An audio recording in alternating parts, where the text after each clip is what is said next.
Man, where do I even begin with this one? I think I first knew that the Arya Bravo's plotline wasn't going to be what it should be when the kindly man took off his face and became Jaqen H'ghar. It was at that point that they not only said F you to George R. R. Martin's lore, but to the television continuity as well. To quote Season 2, Jaqen H'ghar is dead. Jaqen was just a face. One that I might add, if they were still going by book canon, would still be in Westeros. The point is, since Jaqen is just a face, then that would mean that the person is wearing two layers of faces. The f*** is this shit? And generally, this is the way the Faceless Men's magic is portrayed throughout this show. They seem to have the ability to reproduce the face of anyone. And if they can do that, then what is the point of taking the faces of dead bodies? I mean, their whole thing is, people come in, they drink the poison, the Faceless Men get the bodies, and they use the faces in assassination missions. But if they can just recreate the faces of anyone, someone who's still alive like Arya, then what is the point of all this? There is a lot of filler in the Bravo storyline as well, almost 2 seasons of it. There's also a really gratuitous murder scene where Arya steals a face and brutally kills Mirren Trant. This scene is totally ineffectual, and let me tell you why.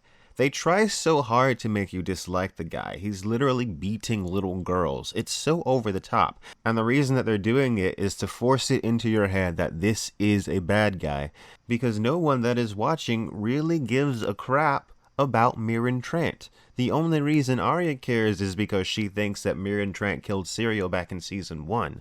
But come on, we all know that guy is popping back up in Season 8. Come on. The scene just really feels forced, and it goes on for way too long. It's a total failure for me.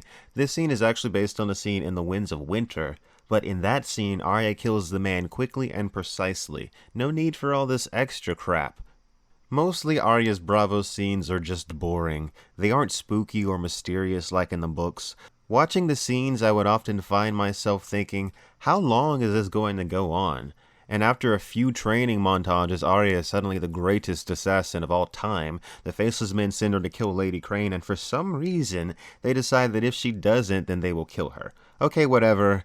She knows a lot of their secrets, that's believable. However, what is absolutely not believable is that Arya has betrayed the Faceless Men, but is still walking around Braavos out in the open in broad daylight. So of course she gets attacked, but in a way that's totally not befitting of the Faceless Men. The Faceless Men kill people in ways that would make it look like an accident. They don't just walk up to people and stab them. She should have at least used some type of poison. But no, she stabs Arya, and I mean really stabs her. The Freys stabbed Robb Stark's wife like this, and she died instantly. Arya must be a goner.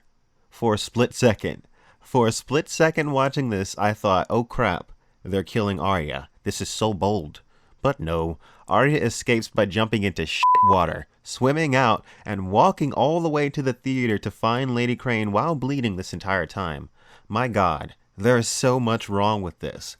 Her guts just got twisted the f*** up. I don't even think anyone would realistically even be able to swim with wounds like that. The blood loss alone should have killed her. To top it off, she got stabbed in the guts. We're talking about intestines leaking toxins into the bloodstream. We're talking about sepsis. We're talking about infections of all nature. There is no way. Her chance of survival should have been 0. Might I remind you that she jumped into water. Water. God dang it. What is this nonsense? Arya, of course, makes it to Lady Crane, who stitches her up, and she's just fine. She just needed a little bit of milk of the poppy and some rest. We don't know exactly how much time passes, but I guess we could assume a few days. But the wave shows up again, and again kills Lady Crane in the most extra way possible. I mean, was that really necessary? Come on. So the wave comes after Arya, and Arya, who just got stabbed the f*** up in the last episode. I mean, if you got stabbed like that today, you would probably die. Arya jumps out of the freaking window and takes off running. And there's seriously like this action movie style chase scene where Arya is running like Tom Cruise in Mission Impossible, even though she has what should be fatal stab wounds. The stitches that Lady Crane put in her even start to come undone at one point. So Arya lures the waif into the darkness, and I guess the show wants you to think that since Arya was blind for so long, that she is way more accustomed to fighting in the dark than the waif. Whatever. In the books, blindness is a part of the Faceless Men's training. If you went by that canon, then the waif would have already had blindness training as well. Even if she didn't, let's look at what's going on here. We have the waif, a highly skilled assassin, and Arya, a young girl with a bit of scattered training, who is also fatally wounded with broken stitches. Even in the dark, I think the waif would have the upper hand. But no, Arya kills the waif. Off screen. The big clash between Arya and the waif. They've been gearing this up all season, and it occurs off screen. By the way, this is the same episode where the Blackfish dies off screen. I just feel like this is a huge cop-out. If you're going to have Arya defeat the waif even though there's so much against her, at least show us how.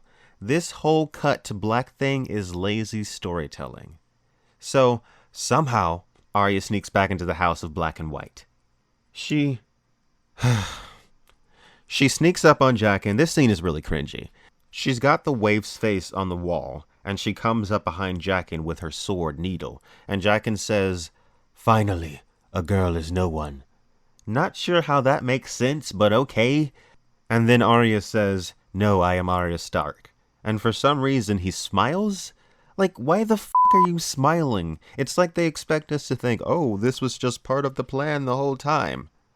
This whole storyline makes no freaking sense, and we don't even know how long Arya was in Braavos.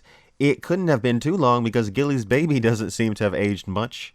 But if it was just a few months, then how is she suddenly a super assassin when she gets back to Westeros? I think the Braavos plotline didn't work for a number of reasons. The main one being the writers have an inability to understand some of the more esoteric concepts that George R. Martin is putting in his books.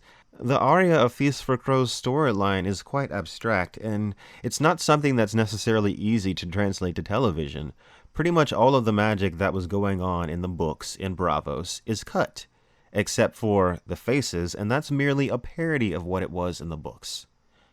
Arya as a character continues to go downhill after Braavos. In Season 7, she's an untouchable superhuman with amazing agility and combat skills capable of defeating even Brienne.